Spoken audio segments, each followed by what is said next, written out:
o próprio entendimento e converter a existência num campo de responsabilidade para com o melhor. Só existe verdadeira liberdade na submissão ao dever fielmente cumprido. Conhecer, portanto, a verdade é perceber o sentido da vida. É perceber o sentido da vida, é crescer em serviço e burilamento constantes. Observa desse modo a tua posição diante da luz. Quem apenas vislumbra a glória ofuscante da realidade, fala muito e age menos. Quem, todavia, lhe penetra a grandeza indefinível, age mais e fala menos. Vou pedir para a Suzana fazer para a gente a nossa prece inicial.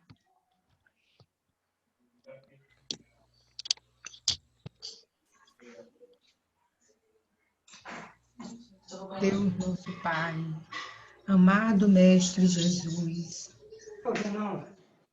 aqui nos encontramos, Senhor, mais uma vez, rogando a proteção do plano espiritual para mais um trabalho da noite de hoje. Que a nossa companheira seja intuída, a fim de que, Senhor, compartilhe os seus conhecimentos com nós outros e que assim, Senhor, possamos, todos nós, irmanados no objetivo de crescimento espiritual, conhecermos um pouco mais sobre a nossa saúde física, mental e espiritual. Assim te rogamos, Senhor, permaneça conosco e com todos os nossos irmãos que por vários motivos não puderam estar conosco na noite de hoje, mas que com certeza estão ligados em pensamento. Que assim seja, Senhor. E pede aos companheiros o cuidado com os seus microfones para que possamos evitar interferências desnecessárias no nosso trabalho. Como todos, né, que estão aqui já sabem, as nossas rodas de conversa são uma promoção do 21º Seu, que envolve Campos, São João da Barra, Italva, Cardoso e São Francisco de Itabapoana. Nós trabalhamos já com diversos temas. A doutrina espírita é uma doutrina que nos fala dessa coisa mais global e entendemos que estamos no Outubro Rosa, um mês muito importante para a saúde da mulher, mas, na verdade, não só a mulher precisa conhecer esse assunto, como também todos os outros, né, os homens também, para que possamos lidar com esses temas de uma forma mais apropriada na nossa vida pessoal, na nossa vida profissional, na nossa vida religiosa. E a nossa companheira Dolores é uma pessoa, hoje não podia ter dia melhor, né? Dia do professor. Ela é uma educadora da educação para a saúde. Eu vou, só um instantinho que fechou aqui. A Dolores é enfermeira concursada do Ministério da Saúde e da Prefeitura Municipal de Campos dos Goytacazes, graduada pela UFRJ, pós-graduada em Saúde Pública, Dermatologia, Enfermagem do Trabalho, Docência do Ensino Superior e Administração Hospitalar, mestre em Terapia Intensiva e graduanda em Farmácia. Como eu ia dizendo, a Dolores é uma pessoa que trabalha muito pela questão da educação para a saúde. Como professora, eu tive oportunidades maravilhosas de tê-la no CIEP Nilo Peçanha, fazendo trabalhos lindíssimos com os nossos alunos. Também no Maria Frank, trabalhos muito bons na área da dependência química, também, que é um outro assunto que Dolores tem um bom domínio, né? Um grande domínio. E nessa noite nós estamos aqui para que ela possa compartilhar os seus conhecimentos conosco. Quem desejar fazer pergunta, vamos naquele esquema de colocar no chat ou bate-papo. Depois da exposição de Dolores, a gente vai passando as perguntas para ela. Que possamos ter uma noite bem proveitosa e que esses conhecimentos depois possam ser divididos em nossas casas espíritas, principalmente na área social, que vários companheiros aqui atuam. Dolores, nosso carinho pela educadora que você é e que possamos ter uma noite bem proveitosa. Obrigada. Então, só aí.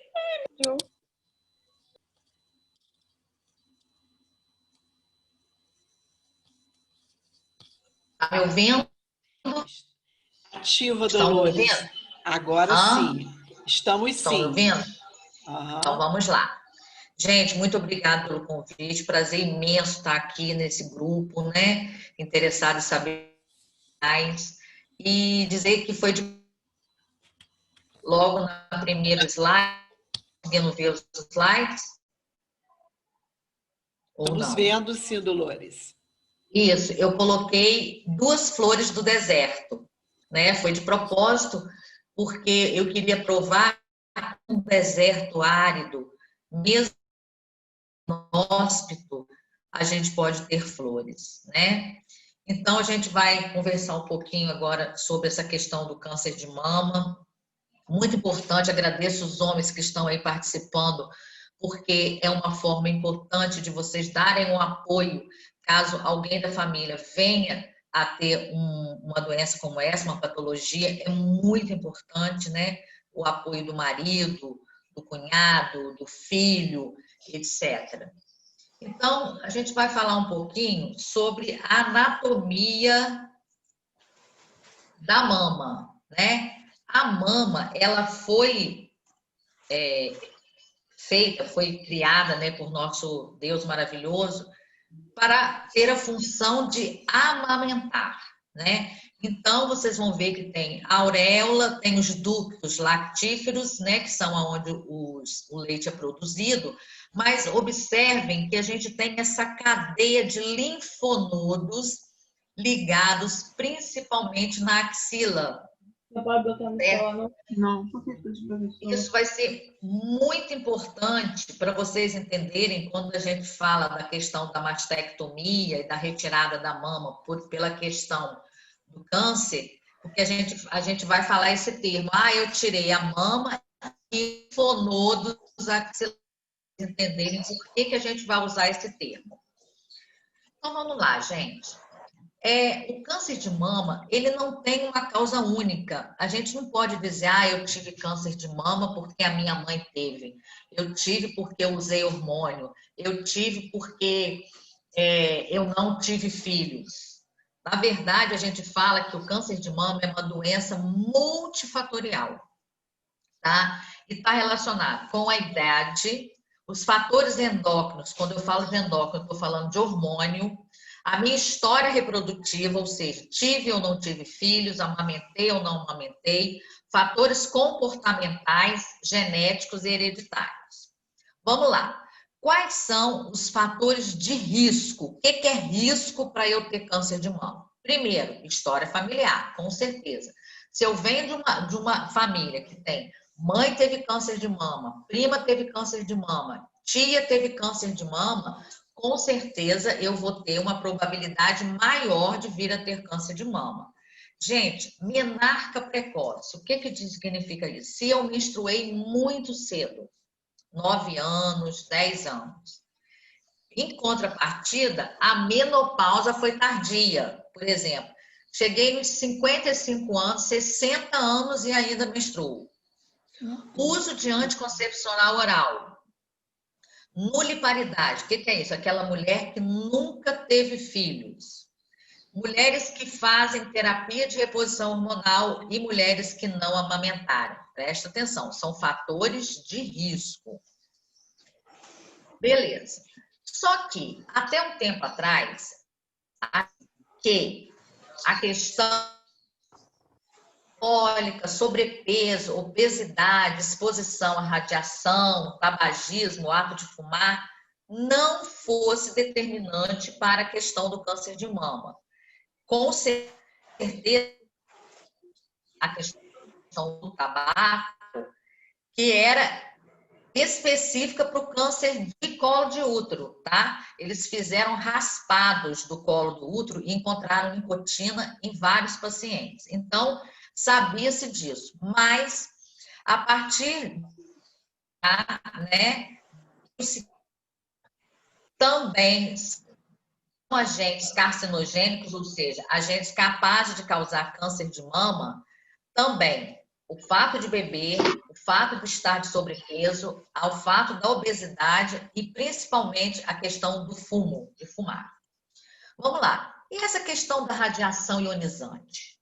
Não é isso? As pessoas hoje já está liberado mulheres trabalharem na parte da radiação. A gente tem várias técnicas em radiologia trabalhando no raio-x, na tomografia, na ressonância.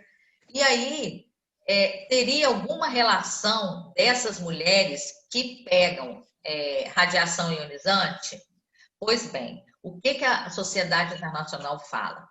Que esse risco vai depender da quantidade e da frequência que as pessoas utilizam, né, essa radiação, estão em contato com essa radiação.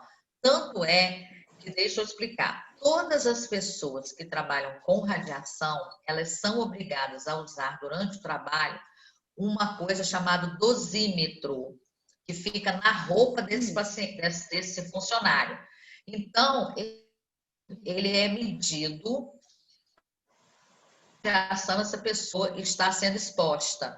E se ela entrar no nível crítico, esse funcionário ele é afastado e não pode ficar trabalhando. Então, existe esse cuidado para as pessoas que trabalham na radiação. Algumas pessoas... É genético? Sim, a gente tem a questão genética, tá? Isso é muito importante. Só que o que eles descobriram, gente? Na verdade, somente 5 a 10% dos totais de casos a questão Dolores, genética. só um pouquinho. Tá picotando o seu som pra gente. Tem alguém que esteja com o microfone ligado, pessoal? Por favor, dá uma verificadinha, que isso ajuda a fazer isso. Vamos ver agora. Oi? Vamos ver se melhorou. Vamos lá. Então, olha só, os fatores genéticos, eles vão influenciar na questão do câncer de mama? Sim. Só que somente de 5 a 10% está relacionado à presença desses dois genes, BRCA1, BRCA2. Tanto é que todo mundo sabe a história da Angelina Jolie, né? Que por ter esses genes e ter a história familiar, ela resolveu retirar as duas mamas. Então, ela foi preventiva, né? Mas a gente tem que entender isso, que somente 5 a 10% do total dos casos é genético propriamente dito. Melhorou, Deus? Melhorou. Melhorou. Então, gente, ainda é o mais importante, o diagnóstico precoce, né? Então, quanto antes a gente conseguir descobrir esse câncer, quanto tamanho, quanto precocemente, melhor tratamento, melhor será o futuro dessa paciente. Então, gente, qual é o fator mais importante? 90% das pessoas que descobrem câncer de mama Foi a própria mulher que descobriu. Foi a própria mulher que, ao se tocar, descobriu, desconfiou da presença de um nódulo, de um caroço, de alguma coisa estranha na mama, procurou, né, um médico e aí sim foi feito o diagnóstico. Então, como é que a gente deve fazer esse exame, esse autoexame? Sempre uma vez por mês, 5 a 7 dias depois da menstruação. E quem não menstrua, as mulheres que não menstruam mais, que já entraram na menopausa, vai escolher um dia, né, fixo do mês e vai tentar sempre fazer naquela data. Por que a gente orienta fazer sempre 5 a 10 dias depois da menstruação, gente? Porque todo mundo sabe que no período pré-menstrual e menstrual, as mulheres ficam com a mama muito inchada, muito demasiada, doloridas, né? E isso, com certeza, pode prejudicar o autoexame. Então, passados 5 ou 7 dias da menstruação, essa mama já desinchou, né? Essa dor, ela já passou, e aí, simplesmente, esse exame se torna mais eficaz. Então, como é que a gente vai fazer, gente? A gente vai se posicionar em frente ao espelho, primeiramente com os 2 braços caídos. Depois a gente vai colocar as 2 mãos dando força, quase que projetando a mama para frente. Depois a gente vai deitar, colocar uma mão atrás da cabeça e com a outra mão vamos observar a mama, a outra mama. Então a gente vai fazer movimentos circulares no sentido horário e vamos palpando a mama. Por último, nós vamos pressionar levemente o mamilo para ver se sai alguma coisa de secreção. Tá? Independente da idade, todas as mulheres têm o seu corpo, sabe? Né? Ela precisa observar, estar atenta a qualquer coisa que aconteça de diferente. O que a gente tem que ser sinal, que a gente fala sinal de alerta? Primeiro, enrijecimento. O que é isso? A sua mama tem uma textura, geralmente a mama, principalmente as maiores, são aquelas mamas mais gordurosas. Então, ela tem uma textura mole, né? Se ela começa a ficar muito dura, alguma coisa pode estar errada. Ah, ela inchou, ficou inchada no lugar, alguma coisa errada.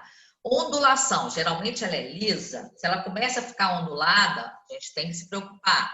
Sulco, marca, mudança na textura, vermelhidão, secreção. Gente, gosto muito de explicar isso.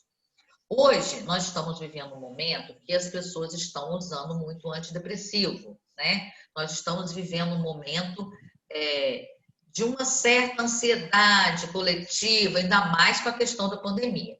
Então, muitas pessoas tomando antidepressivos, principalmente os antidepressivos tricíclicos, como Pamelor, nortriptilina, amitriptilina, tofranil, pode apresentar secreção eriçada, parecida com leite. Não é leite, parecida. Ela é uma branquinha, meio leitosa, e isso não é nada demais. É devido à presença desses alimentos que a pessoa toma e que é uma coisa que a gente chama de galactorreia, ou seja, de um falso leite. Então, o que a gente vai ficar preocupada?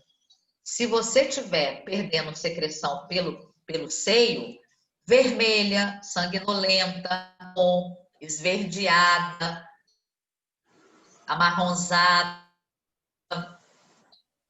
Outra coisa importantíssima, retração do mamilo. Como vocês já devem saber, né? Ano passado, em junho, descobri câncer de mama.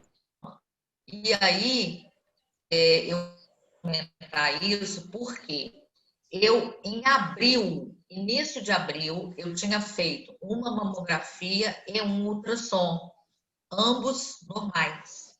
Abril. O meu tumor tinha 11. Para a gente entender que às vezes a paciente fala, não, doutor, mas a senhora demorou esse tempo todo para procurar o recurso?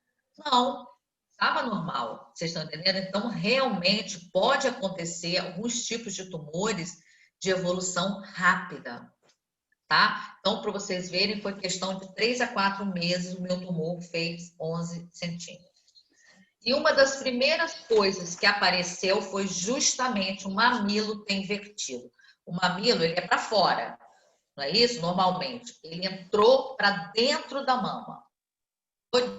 Foi um dos primeiros sinais. Aparecimento na mama.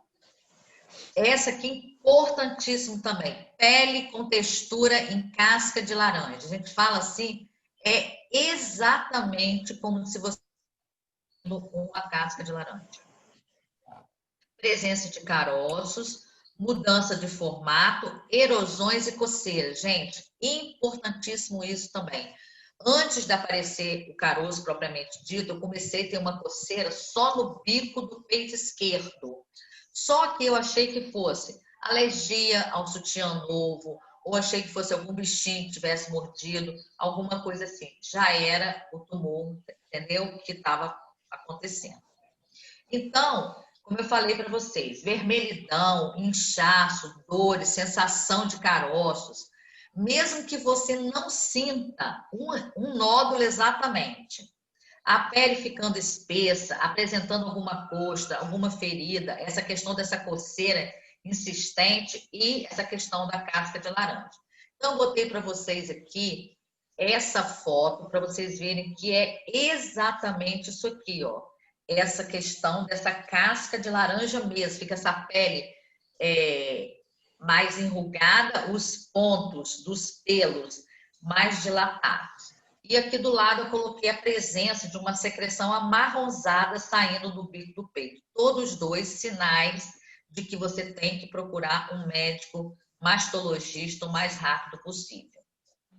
Pois bem, essa questão da mamografia tão falada, né? Hoje, o que é? A mamografia ainda é o exame de melhor custo-benefício para se detectar o câncer de mama. Só que ela tem protocolo. Uma mulher, ela só deve fazer mamografia de 40 anos de idade. Ela não é indicada para mulheres abaixo de 40 anos. Então, abaixo de 40 anos, se eu apareço com alguma coisa no meu seio, o que eu primeiro? Um ultrassom. Ser pedida em último caso. Tá? Você só vai partir para essa mamografia se você tiver, assim, sinais muito claros de que você possa estar realmente com um nódulo maligno. E dentro de uma situação, a gente ainda vai preferir antes a ressonância. Eu estou com uma amiga agora, ela tem 32 anos, ela fez um ultrassom, uma mama dela tem alguns nódulos, mas como o médico falou, são nódulos císticos, arredondados, que não tem nenhuma correlação com uma doença maligna, né? E na outra mama ela tem nódulos irregulares. E aí, nesse caso, ela tem 32 anos, ele pediu uma ressonância. Ele está certo. Então, a mamografia, vocês estão vendo aí, né? É necessário fazer mesmo essa questão que a gente fala que a gente faz um hambúrguer da mama, mas é necessário porque é preciso que ele pegue todas as camadas. Entendeu? Então, porque é por isso que precisa comprimir essa mama, para que você não perca nenhum sinal que esteja, de repente, escondido por trás de uma glândula, de alguma coisa, e acabe dando um resultado não fidedigno. E aí a gente tem essa classificação, gente, essa classificação, que é a classificação BIRADS, ela tem essa classificação porque ela é uma classificação internacional, qualquer lugar do mundo vai ter essa mesma classificação, e é importante porque sabe que todos nós somos curiosos e quando a gente pega um exame, o que a gente faz? A gente vai olhar, né? Então a gente sabe, ela vai do 0 até o 6, né? Até o 3, a gente sabe que provavelmente, praticamente, são achados benignos, entendeu? E que vão ser somente acompanhados. Se for um BIRADS 4, é um achado suspeito. No caso, a minha mamografia, quando eu fiz agora com essa parte, ele deu BIRADS 5, ou seja, achado altamente suspeito. e eu fui logo para a biópsia, né? Não, a médica logo que viu, ela fez a mamografia, ela já me encaminhou para a biópsia. Então, o ultrassom, como a gente falou para vocês, o ultrassom, ele sempre está ajudando, né? No caso da investigação, por exemplo, falei aqui atrás para vocês, quando você pega um achado benigno, classe 3, muitas vezes é necessário você complementar com ultrassom. Ele geralmente fala assim, mamografia, dados, né, inconclusivos, complementar com ultrassom. Então, é importantíssimo que vocês saibam disso.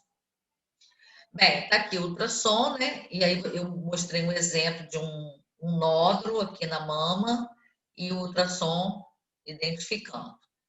Bem, gente, por que que a gente tem toda essa campanha do Outubro Rosa? Por que que a gente fala tanto? Eu me proponho sempre, né? Eu acho que eu vou fazer umas 5 ou 6 palestras esse mês todo, não só porque eu fui portadora do câncer, mas porque eu acho, assim, importantíssimo que a gente dissemine esses conhecimentos, que a gente fale dessa importância, né? O câncer de mama está se tornando a primeira causa de morte para as mulheres, gente. Elas têm câncer de pele, tá? Então, a maioria dos casos, com certeza, com mulheres acima de 50 e 60 anos, né? Mas a gente ainda está tendo muito de mama em mulheres mais jovens. Então, é preciso que a gente fale, é preciso que a gente discuta, é preciso que a gente oriente, e é preciso também, né, que essas mulheres tenham condições de fazer a sua mamografia, ou o seu ultrassom, ou até mesmo a sua ressonância. Então, a incidência que eu falei para vocês, a maior incidência é na faixa dos 50 aos 69, certo?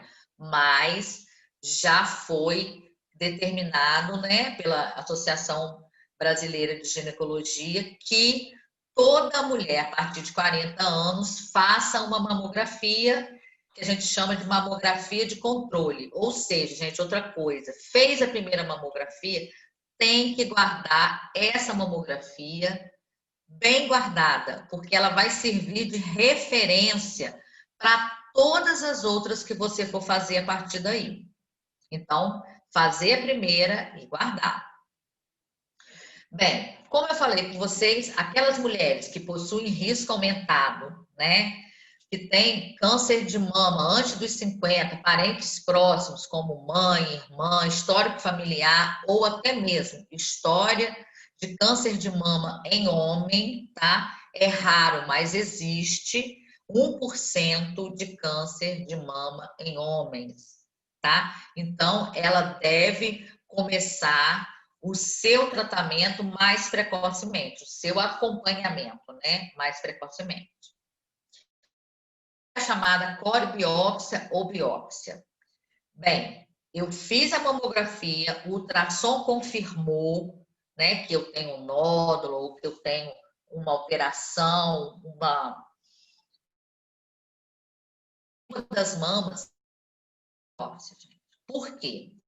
Para eu dar entrada num programa de quimioterapia ou de radioterapia por câncer, todos os UNACONs, que são as unidades específicas de câncer, só vão aceitar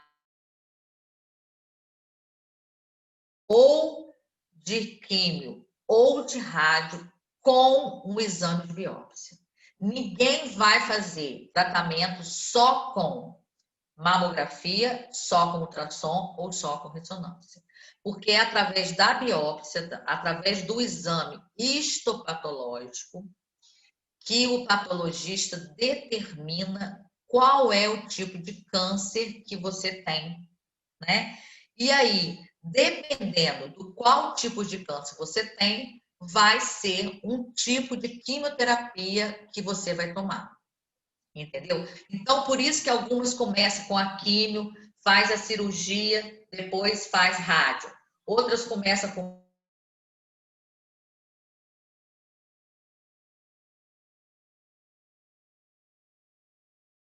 então, é a partir dessa biópsia que a gente vai determinar. Então, a biópsia está aí, tá? Ela é uma pistola, ela é guiada pelo ultrassom, vocês estão vendo o ultrassom, tá vendo aqui? E a médica vai exatamente aí onde vai fazer a punção, tá? E aí a gente tem situações complicadas, como eu já peguei uma em que veio o resultado da biópsia, célula gordurosa, tá? O que significa isso? A médica fez a punção, fez a biópsia no lugar errado. Célula gordurosa é isso aqui, ó. Não é o tumorzinho que está lá, entenderam? Então é preciso que essa pessoa que faça a biópsia seja uma pessoa que tenha experiência, né? E principalmente que tenha um ultrassom para guiar esse local. Bem, aí você fala, gente, por que eu estou falando isso tudo? Para vocês verem como essa caminhada do câncer de mama é complicado, entendeu? Não é simplesmente você pegar e falar, eu descobri, tratei, fiquei boa. Não é assim. Você tem uma ideia? Eu comecei em junho do ano passado e eu ainda não terminei, né? Ó, fiz a mamografia, fiz ultrassom, a mamografia ela não gostou, não estava conclusiva, me mandou para ressonância, na ressonância eu saí, fui direto para a biópsia, da biópsia, aí outra história, esperar o resultado da biópsia. A biópsia você faz hoje, o resultado não sai amanhã. É no mínimo 15 dias, porque esse material tem que ser preparado, tem que ser colocado em parafina, tem que ser cortado em lâminas para que a patologista, então, possa dar o resultado. Tem resultado de biópsia que sai com 30 dias só, não sai menos, antes de 30 dias. Então, são mais 30 dias de angústia, 15 dias de angústia. Pois bem, veio o resultado da biópsia, confirma-se ou não o câncer, né? E aí você vai para a oncologista. Na oncologista, ela vai determinar qual o quimioterápico que ela vai fazer. Não é isso? Quando eu cheguei na oncologista, o meu tumor estava com 11 centímetros, como eu falei para vocês. E aí ela resolveu que a gente deveria fazer primeiro a químio para que esse tumor diminuísse o suficiente para a gente fazer uma cirurgia mais segura, né? E lá foram, então, 20 sessões de quimioterapia.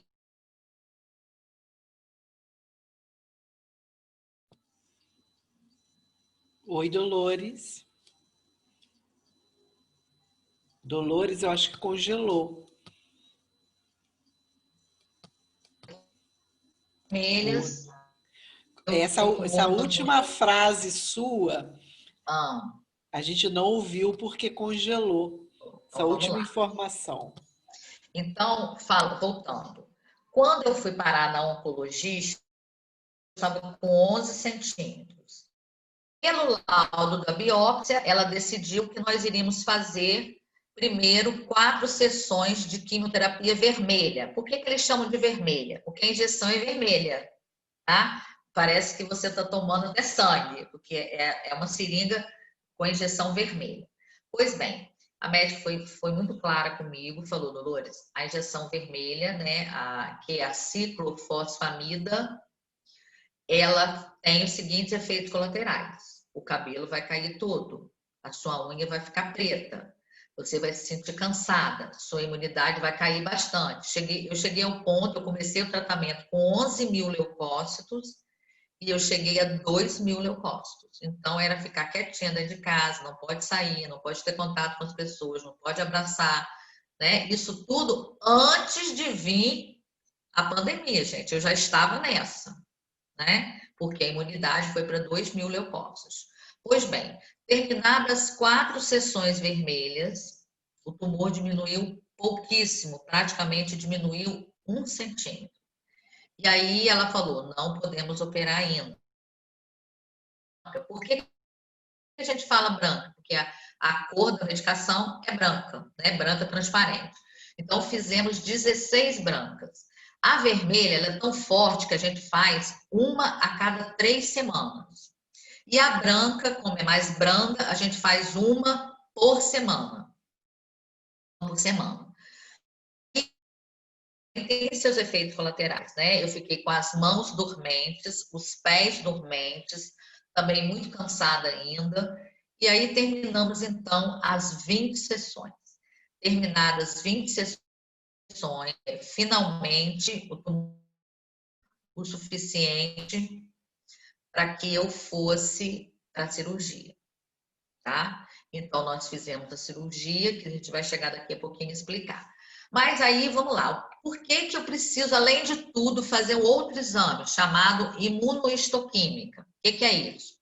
Aquele pedacinho do tumor que foi tirado, que foi para a patologia, depois que a gente viu, depois que a gente fez a químio, tal, a gente vai no laboratório, preenche um documento e pede a lâmina que a médica fez o exame. Essa lâmina a gente manda para o Rio de Janeiro, aqui em Campos, nem Itaperuna faz esse exame ainda, que é chamado imunohistoquímica, só faz no Rio e Niterói. O que que a gente faz? A gente pega essa lâmina, a gente assina um documento no laboratório e a gente manda para fazer esse exame de imunohistoquímica, que demora também mais um tempinho para chegar. O que que essa imunohistoquímica ela vai decidir para a gente? Ela vai decidir o que alimentou essa célula minha para que ela evoluísse. O que fez o meu câncer 11 centímetros. Então, o que que eles descobriram? Gente, vou passar isso aqui, porque isso aqui é muito técnico. Eles descobriram isso aqui, tá? Praticamente, nós temos esses 4 tipos. Graças a Deus, o meu estrela azul, tá? Que é a maior incidência e que tem o maior número de casos curados.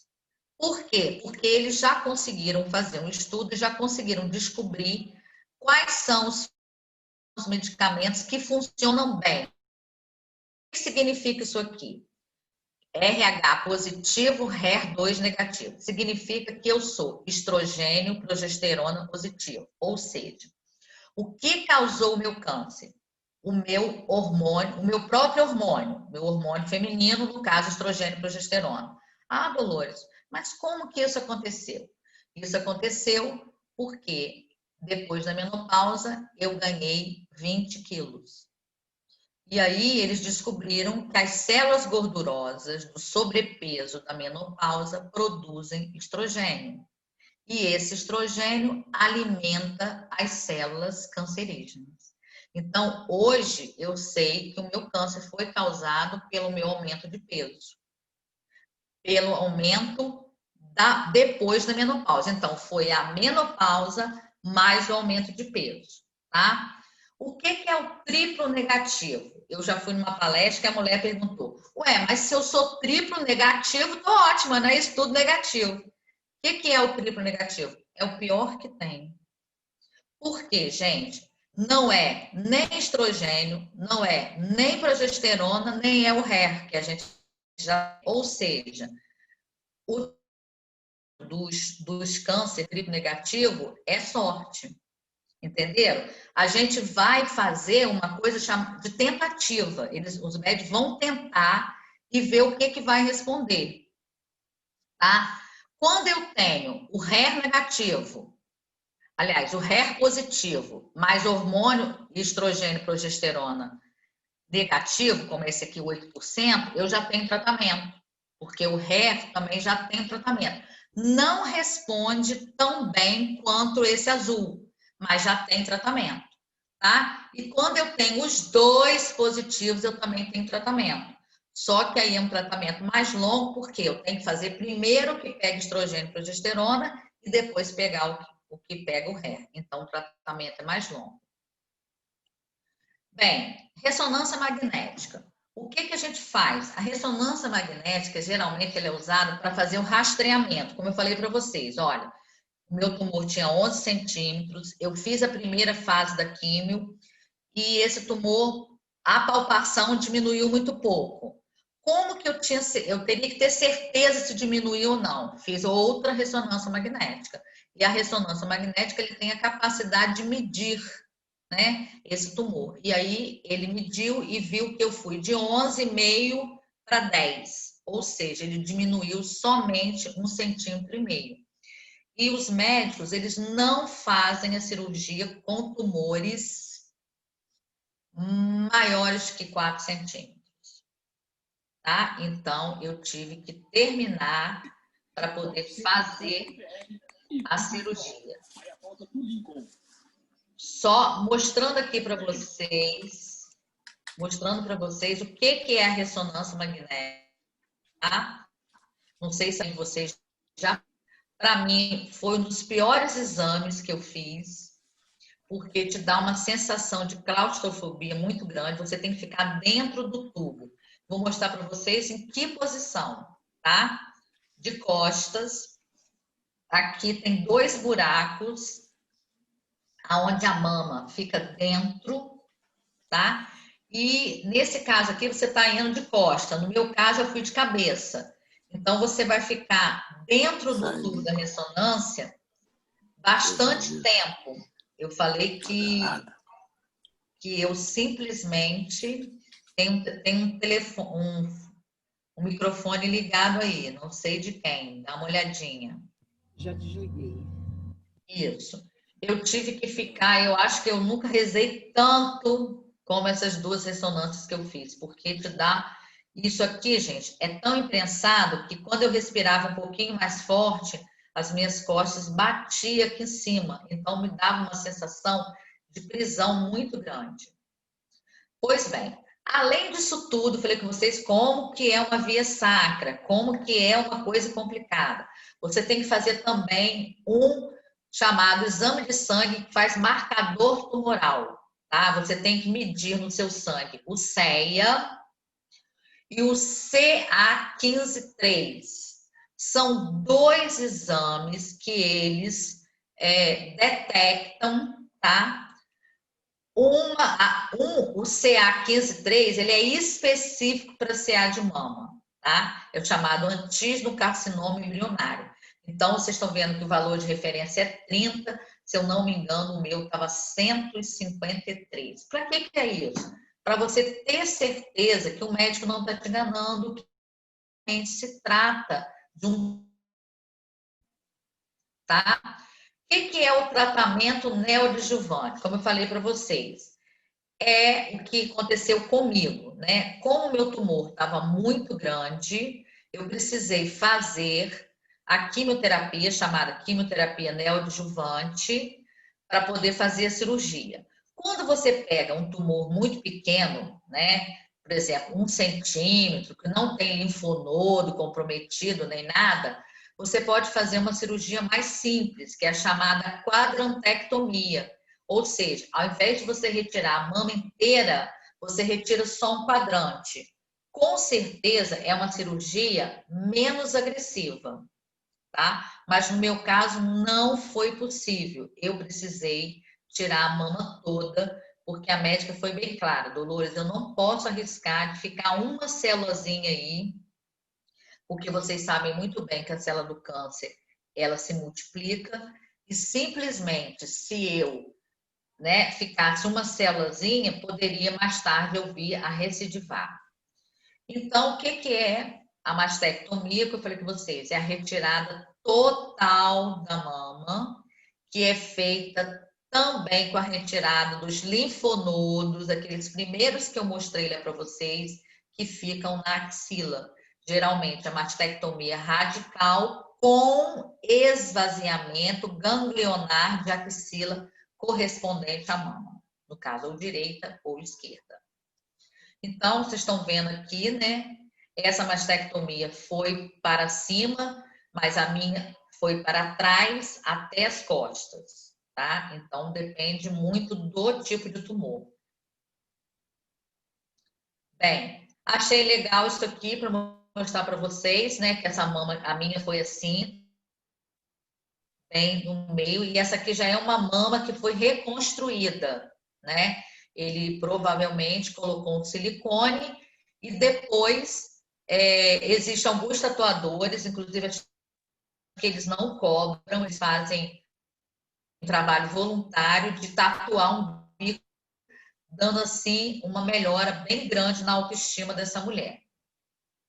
Bem, e os direitos, né? A gente tem alguns direitos que o diagnóstico nos dá. Por exemplo, foi a coisa mais rápida que eu consegui fazer. Eu tinha 5.000 do FGTS da Estácio, que eu trabalhei, da Universo. Simplesmente você preenche esse documento aqui. Se você for na Caixa, ele já te dá o papel, você faz exatamente como está aqui, né? E vai na Caixa com a sua carteira de trabalho e com seus documentos pessoais, e você consegue sacar se tiver algum fundo de garantia retido. Isenção do imposto de renda. Eu não consegui ainda, porque a minha perícia estava marcada no Rio de Janeiro, porque eu sou funcionária do Ministério da Saúde, e estava marcada para o dia 24 de abril, para eu pedir isenção de imposto de renda. Veio a pandemia e aí foi suspenso e eu não consegui até agora. Auxílio doença, você consegue, também consegui. A gente dá entrada no INSS, quem é CLT, né, gente? Porque eu tinha também um emprego CLT.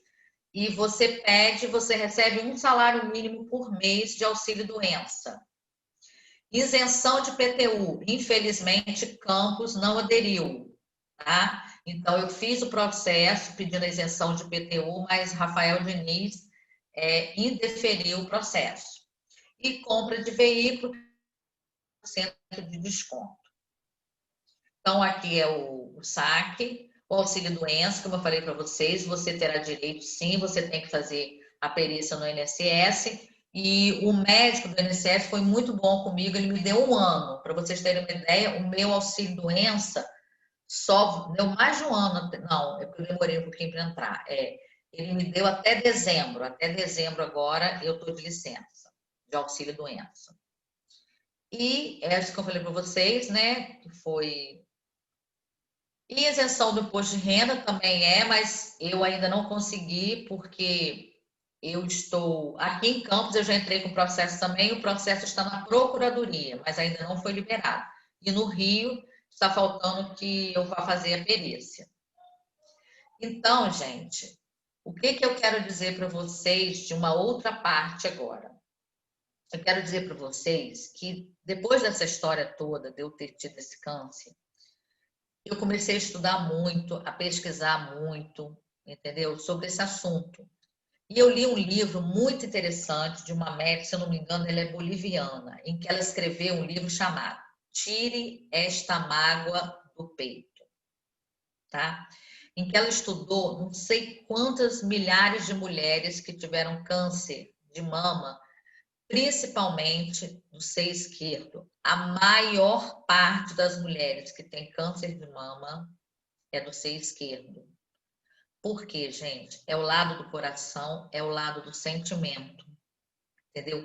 Isso não é coisa da nossa cabeça, isso é real. Então, mágoa, rancor, ódio, são sentimentos que a gente vai engolindo, a gente vai guardando na mama, tá? Isso leva aí, eu tive oportunidade de conviver com várias e várias mulheres de câncer de mama e eu sempre conversava com elas, se elas tinham problema com o marido, com o pai, com o irmão. Sempre tinha um atrito, sempre tinha um conflito. Alguns sabem a minha história, né? O conflito com o pai dos meus filhos, que era uma pessoa complicada, uma pessoa bipolar, uma pessoa psiquiátrica, na qual eu sofri muito, praticamente criando meus 4 filhos sozinha, né, numa luta muito grande. A gravidez de Brandon foi uma gravidez extremamente estressante para mim, extremamente difícil. Ele internando, depressivo, fazendo loucuras, né? Então, eu creio que disso tudo eu guardei mágoa, eu guardei rancor e acabei, né, mais o aumento de peso, mais todo o estresse, desenvolvendo esse câncer. Mas Deus não faz nada por acaso, nada. E hoje eu tenho certeza que fez para que eu valorizasse mais a vida, valorizasse os amigos, valorizasse a família, valorizasse meus filhos, que são 4 coisas assim, são 4 tesouros que eu tenho, me deram uma força enorme. Eu nunca me esqueço, Cris, quando eu peguei o meu diagnóstico, Cris estava na França ainda. né? Eu peguei em julho, ele só veio para o Brasil em setembro, outubro do ano passado. E aí eu estava careca já. Eu já estava careca, porque assim, na segunda quimioterapia vermelha, meu cabelo caiu todo. Eu fui tomar banho, quando eu vi, o cabelo estava todo no chão.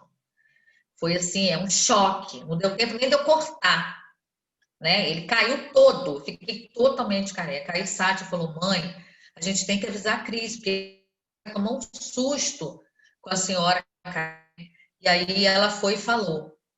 E aí ele estava dentro do metrô em Paris e ele falou assim, ficou 2 dias sem falar comigo, a gente tem um grupo que sou eu e os 4 filhos, só eu e os 4 filhos, mais ninguém, só nós 5. Ele levou 2 dias quieto e depois desses 2 dias ele foi e falou assim, mãe, Sátia me falou o que está acontecendo, né, que você está com câncer, etc. Naquele momento, mãe, eu chorei muito, eu estava dentro do metrô de Paris e eu chorei muito. Mas depois eu me lembrei, mãe, que você é a mulher mais forte que eu já conheci na minha vida, mãe.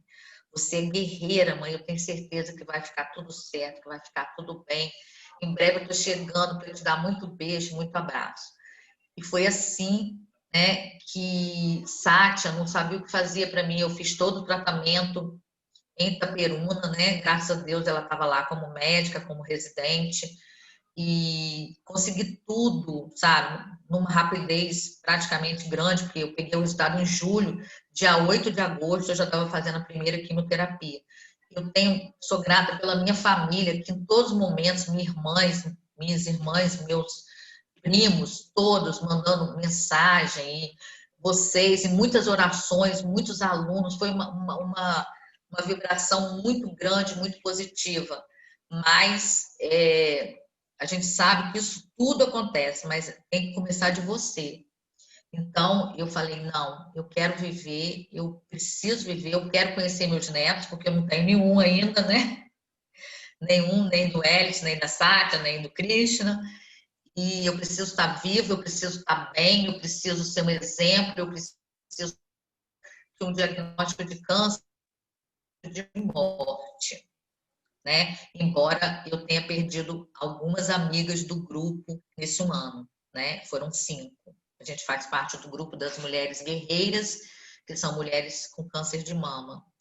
E nesse ano de batalha a gente perdeu 5 guerreiras, mas ainda tem 75 aqui fora, né? Uma ajudando a outra, uma dando força à outra, uma colaborando com a outra. Eu coloquei isso aqui, que o otimismo é muito importante. A gente segue acreditando no bem, na paz e no amor. Vamos construir o melhor no agora, além de acreditar que ele sempre está por vir. Então, a gente fica revoltada, fica no primeiro momento. Eu fiquei assim, eu achava que o diagnóstico estava errado, eu achava que tinham trocado a biópsia, né? Eu achava que eu ia morrer na químio, eu achava que eu ia morrer na cirurgia, e a cada dia é um dia que a gente vence, é uma pessoa que olha para mim e fala, Dolores, você é meu exemplo, eu quero ser igual você. Então, gente, é isso que eu tenho que passar para vocês. Se tiver alguma pergunta, eu estou aqui aberta, podem ficar à vontade para perguntar. Se alguma coisa não ficou muito clara, né? Pode perguntar. Dolores, primeiro a gente quer agradecer de Nossa, o prazer foi você todo meu. abrir-se aqui com a gente, né? Colocar a sua vivência. E eu acho que isso é muito importante para quem está te ouvindo nesse momento. E a gente, todo o nosso respeito, todo o nosso carinho por você. Obrigada. Obrigada. Nós temos aqui algumas questões.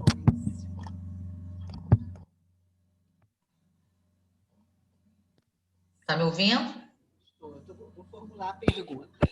Tá. Possível, você poderia abordar um pouco o receio ainda existente por parte de algumas mulheres em realizar os exames de prevenção?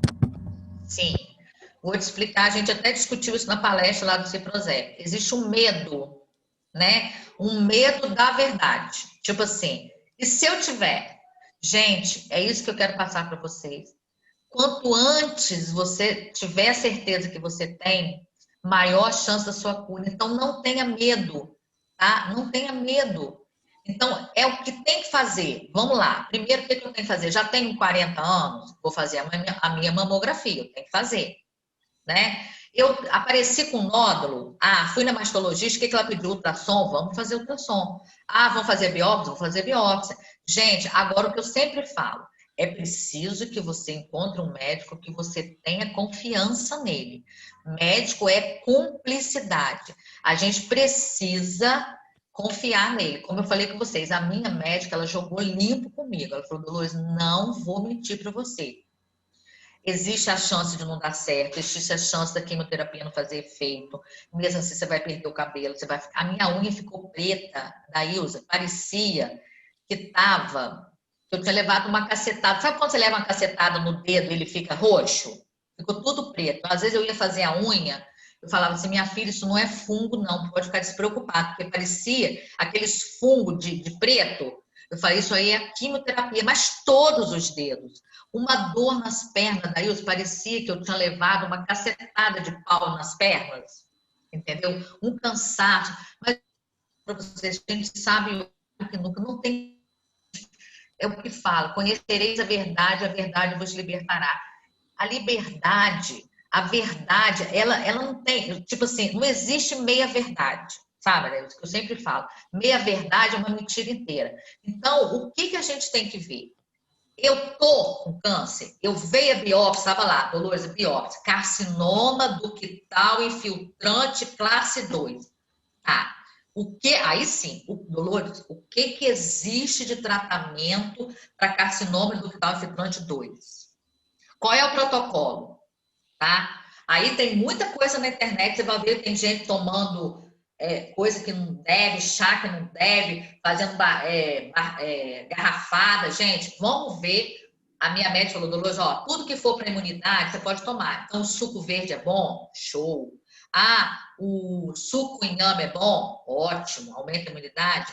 Eu tinha um produto da Junesc que chamava Mium, que é para imunidade, que é feito de gengibre, romã, eu tomava. Você tá entendendo? Tardifor com vitamina C, tomava. Alimentação, aí sim, fiquei diabética por conta da quimioterapia, porque você toma corticoide em altas doses, porque com medo de ter reação alérgica. Então, você toma corticoide imenso, fiquei inchada, fiquei diabética, aí tive que tomar insulina. Mas eu estou falando, cada desafio que vai vindo, Larissa, você vai ultrapassando. Dolores, estou diabética agora, por causa o que eu tenho que fazer? Aí começamos a tomar medicação oral, não baixou o suficiente. Sati, mamãe, pelo amor de Deus, olha a dieta. Eu falei, Sati, estou fazendo dieta. O médico falou, com essa glicose não te opero. Eu falei, o que eu tenho que fazer? No endócrino, eu tenho que baixar minha glicose em 60 dias, senão o médico não me opera. Então, Dolores, tem que usar insulina. Então, vamos usar insulina, furada, uma no dedo, outra na barriga. É fácil? Não é fácil, mas também não é impossível, gente. Você está entendendo? É isso que eu quero dizer. Tudo da gente tem um sacrifício, né? E esse sacrifício, o legal é ser recompensado, porque praticamente eu agora só estou tomando a medicação oral. Eu tenho que tomar todos os dias um inibidor de estrogênio, que é para não voltar a ter na outra mama. Mas eu tô viva, tô sorrindo, tô brincando. Essas fotos essa foto aí eu fiz porque uma das minhas amigas, ela tem um centro de beleza aqui no Jockey.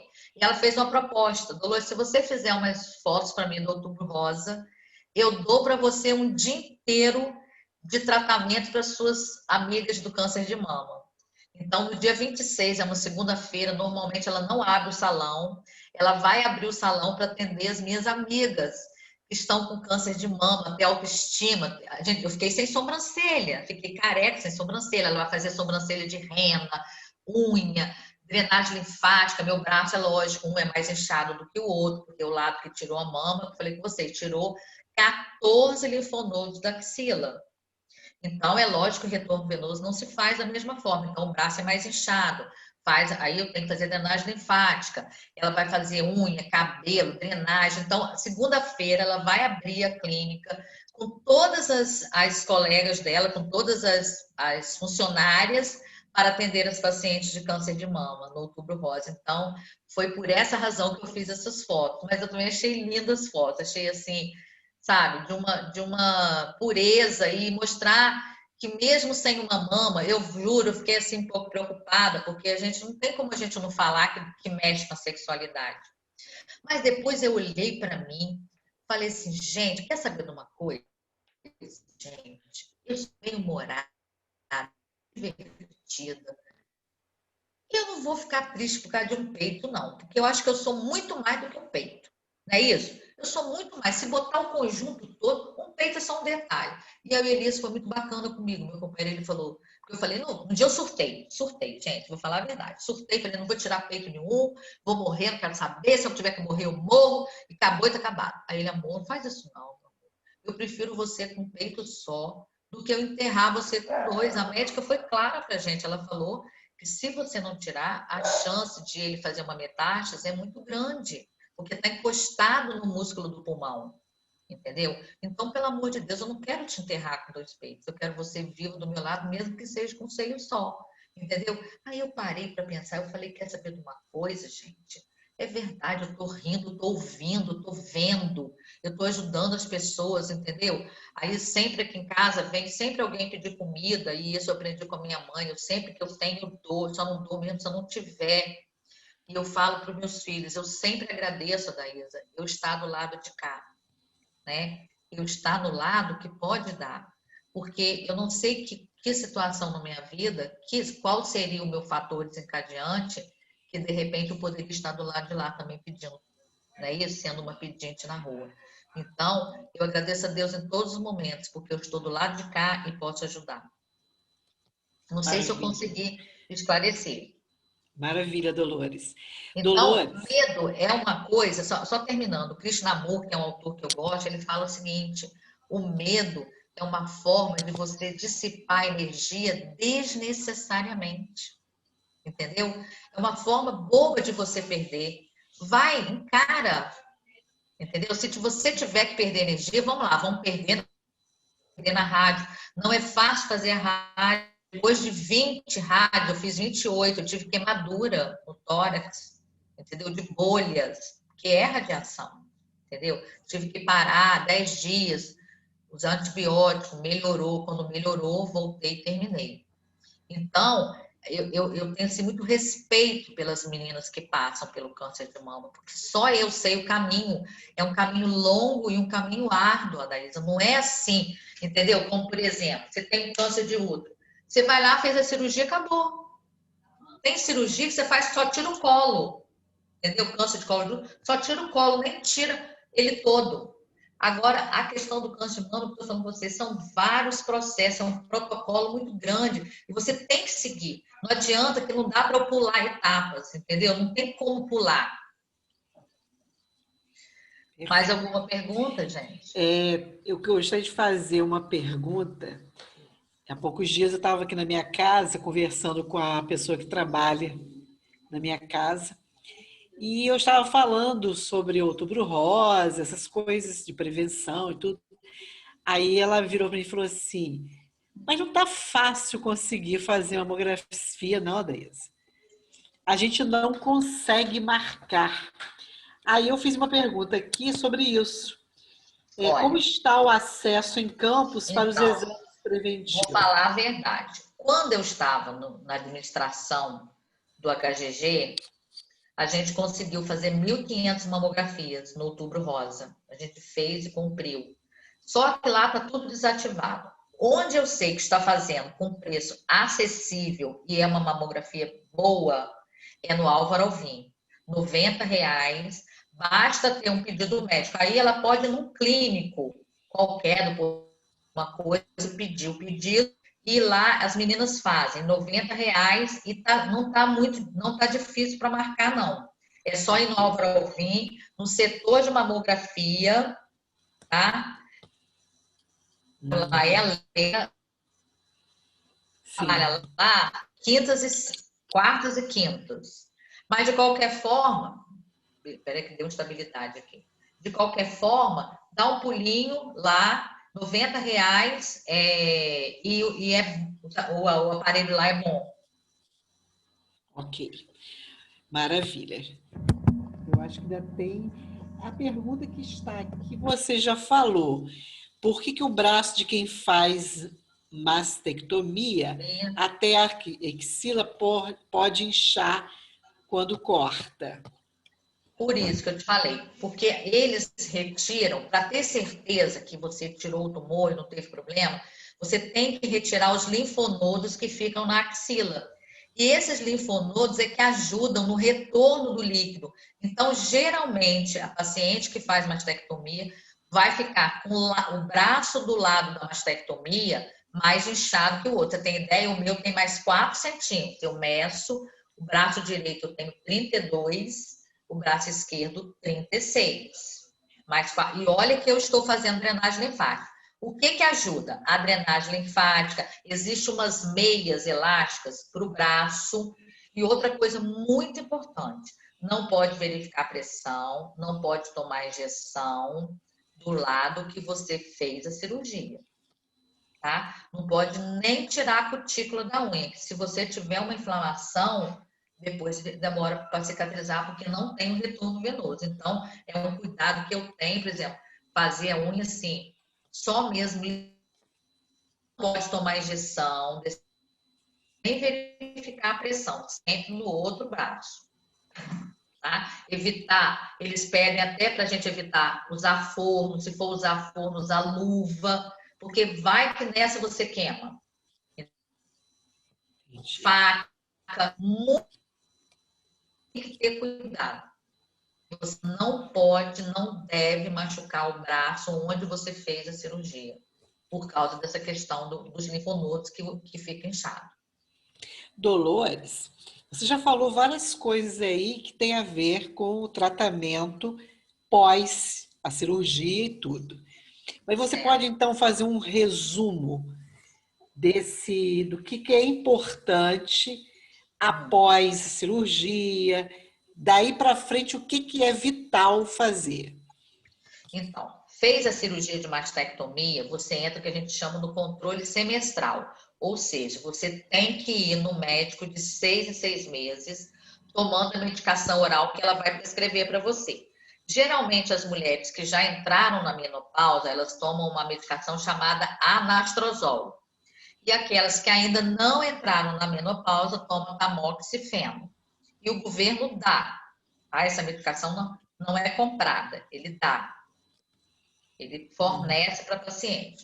É importante que você faça essa drenagem linfática, porque a retenção de líquidos, quanto mais for ficando, mais vai aumentando e vai endurecendo.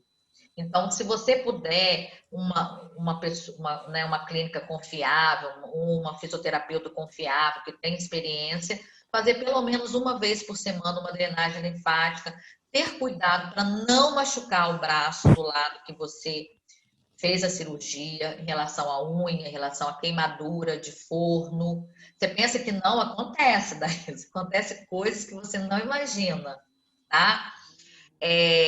Você ter uma alimentação, no meu caso, por eu ter me tornado diabética, eu precisei fazer uma dieta mesmo radical, de retirar tudo de açúcar, né? Porque eu queria sair da insulina. Então, eu precisei mesmo, procurei uma nutricionista. Outra coisa importante, por exemplo, o suco da imunidade que o pessoal toma, que bota o inhame. O inhame é maravilhoso para a imunidade. Você bota couve, inhame, limão, gengibre, maravilhoso. Só que para quem é diabética, não pode botar o inhame, porque o inhame aumenta a glicemia. Então é um detalhe importantíssimo que eu não estava sabendo, e a minha menina que trabalha aqui em casa, todo dia me dava suco com inhame. E eu estava lá tomando suco com inhame, por isso que a minha glicose não baixava. Né? Mas agora eu tomo suco verde, tá? Que você bota couve, limão, gengibre, hortelã. Eu tomo sem coar, todo dia de manhã. entendeu? E evitar, não é que não pode comer, gente. Eu como carne vermelha 2 vezes por semana, o resto eu como bastante peixe, bastante frango, bastante legumes, entendeu? Sempre um legume verde, ora pronobis, que é tem gente que não dá valor, é uma delícia, é muito saudável, tá? Brócolis, baiana, não sei se vocês conhecem como baiana, né? Aham. Maravilhoso, espinafre, tudo verde escuro, gente, não é uma folhinha de alface, não, aqueles vegetais verde escuros, almeirão, entendeu? Tudo isso. E, como eu falei com vocês, na maioria, tentar tirar o pão branca, que eles falam, farinha branca, que é uma farinha gorda. Então, eu hoje aprendi a fazer um pãozinho de micro-ondas. Se depois quiser, eu te faço a receita, né? Muito prático, você faz com farinha de aveia, maravilhoso. No micro-ondas, em 2 minutos, você faz um pãozinho. Pãozinho mesmo, fica igualzinho um pão pum. Pode rechear. Eu boto queijo cottage, boto tomatinho cereja, pode botar um peito de peru, fazer um sanduichinho, entendeu? E muito rápido de fazer. Toma esse suco verde. E procuro fazer uma alimentação bem natural, né? O máximo possível. E outra coisa importante, gente, para quem tem ou nódulo ou história de câncer na família, de mama, não deve fazer reposição hormonal, né? Eu não fiz reposição, agradeço não ter feito, né? Porque talvez eu pudesse ter piorado a minha situação. Eu não fiz reposição hormonal, passei pela menopausa, né? Com aqueles calores, com tudo, com aquele mau humor. Passei e agora estou vendo a menopausa de novo, né? Porque o inibidor de estrogênio te traz a menopausa.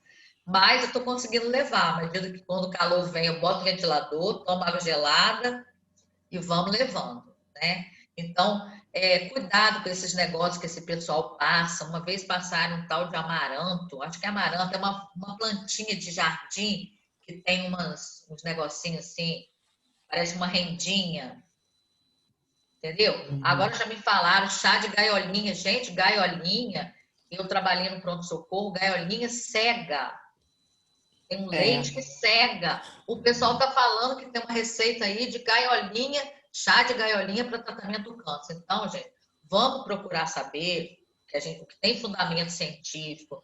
Ah, Dolores, pode tomar chá de cidreira? Ótimo, antes de dormir, chá de camomila, chá de erva doce, chá de hortelã, maravilhoso. Na época que eu tinha no caso dos vômitos da quimioterapia, chá de hortelã maravilhoso, porque ajuda a digestão, entendeu? Esses vegetais verdes escuros, com certeza. Agora, a gente tem que ter cuidado com essas coisas que o povo vai falando, que vai perpetuando, se não tem base científica. Dolores, eu gostaria que você parasse de compartilhar a tela, porque eu vou fazer um pedido ao grupo. Tá. E eu sei fazer isso? É só você ir aí onde está e assim? interromper o Peraí. o compartilhamento. Aonde que está isso aqui? É no chat aqui? Não, tem um negocinho verde, interromper compartilhamento. Peraí.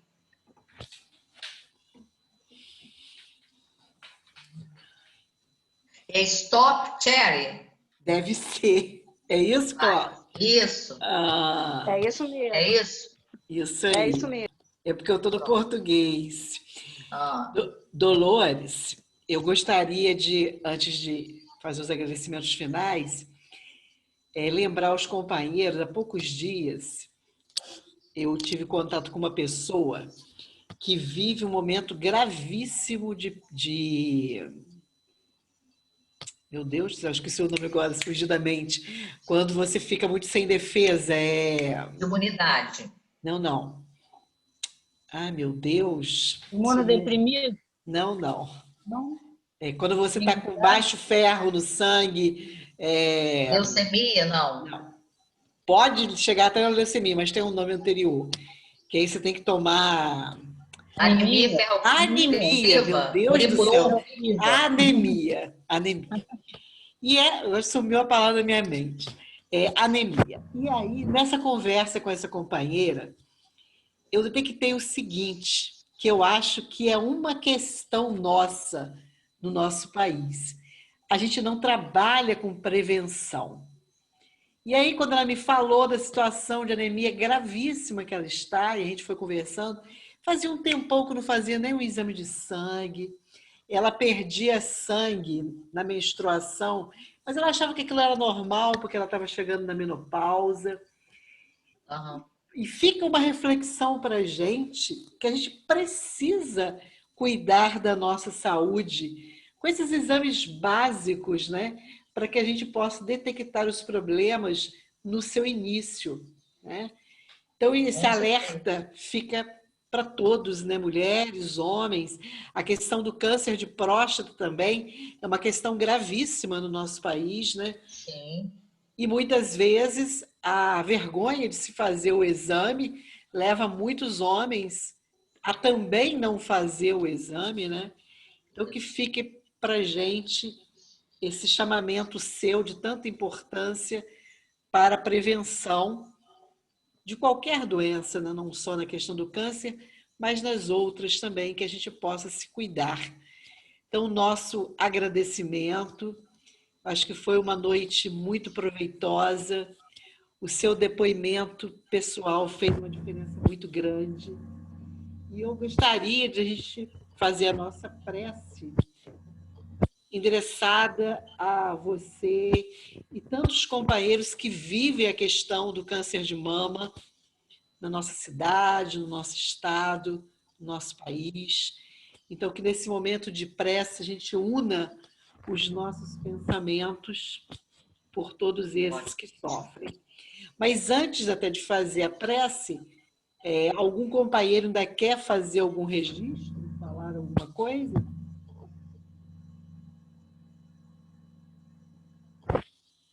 Ok? Adaísa?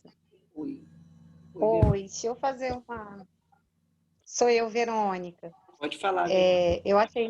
Eu achei interessante quando ela falou do pequeno espaço que teve entre o exame que nada acusou e o exame que já mostrava, né, com tamanho considerável. E isso me remeteu quando aconteceu com a minha mãe, que fazia todos os exames constantemente e só quando... Ela fala da laranja, né? Eu dizia que parecia um maracujá maduro. E aí, uma questão também de 2 meses, ficou com um maracujá maduro, completamente murcho. E aí, sim, acusou, né? Então, é muito rápido. E Deus nos deu a mulher, né? Coisas para realizar que só um ser tão sublime quanto a mulher, que consegue fazer tanta coisa ao mesmo tempo, seria capaz. Mas, ao mesmo tempo, ele deu para a gente muitos recursos e o aviso de que realmente a gente tem que se cuidar e se cuidar de verdade, porque é um espaço de tempo muito curto, né? Então, se a gente descansar, desleixar, e mesmo com esse período de pandemia, que todo mundo evita sair e fazer esse tipo de exame, para a gente é essencial. Perfeito. Você quer comentar mais alguma coisa, Dolores, do que ela falou? Não, é isso mesmo. Tá? E foi bom até ter acontecido comigo, porque a gente sempre acha que o paciente está mentindo, a gente acha, não é possível, não foi isso tão rápido, entendeu? E aí foi preciso acontecer comigo para que eu visse que realmente é assim. Pode ser assim, né? Eu estou falando com vocês, foi em abril, início de abril, não tinha nada, inclusive eu cheguei a fazer um ultrassom com a minha filha com o SAT, falou assim, mamãe, coisa da sua cabeça, ela falou, mamãe, ainda bem que eu fiz a imagem, né? Não dava para palpar, era uma coisa que só eu que estava numa determinada posição. E depois, no final de julho, foi praticamente 29 de julho, ele estava com 11 centímetros. Então, é o que eu falei com vocês, o que ela falou também, é a prevenção, sabe? A prevenção é justamente você fazer quando não está sentindo nada. Né? Às vezes eu falo assim, por exemplo, agora passando para o colo de útero. Ah, mas a senhora fez preventivo no passado? Não fiz, não estava sentindo nada. Ué, justamente o exame preventivo você tem que fazer quando você não está sentindo nada, né? Então é por aí. Verônica, faz a nossa oração, então. Ok. Amado Mestre, Pai misericordioso, gratidão, Senhor. Gratidão por esse momento, por essa partilha tão generosa para com todos os presentes nessa sala, principalmente nós, mulheres. Essa generosidade, essa coragem de se usar como exemplo para alertar quem precisa ser alertado, para mostrar o que precisa ser mostrado. Que tenhamos nós, Senhor, condição de cuidar dessa máquina que Tu nos deste para tomar conta. E que sabemos que na eventualidade de não conseguir, não por não tentar, estamos sob Sua proteção. Fica conosco, Senhor, hoje, agora e sempre. Que assim seja.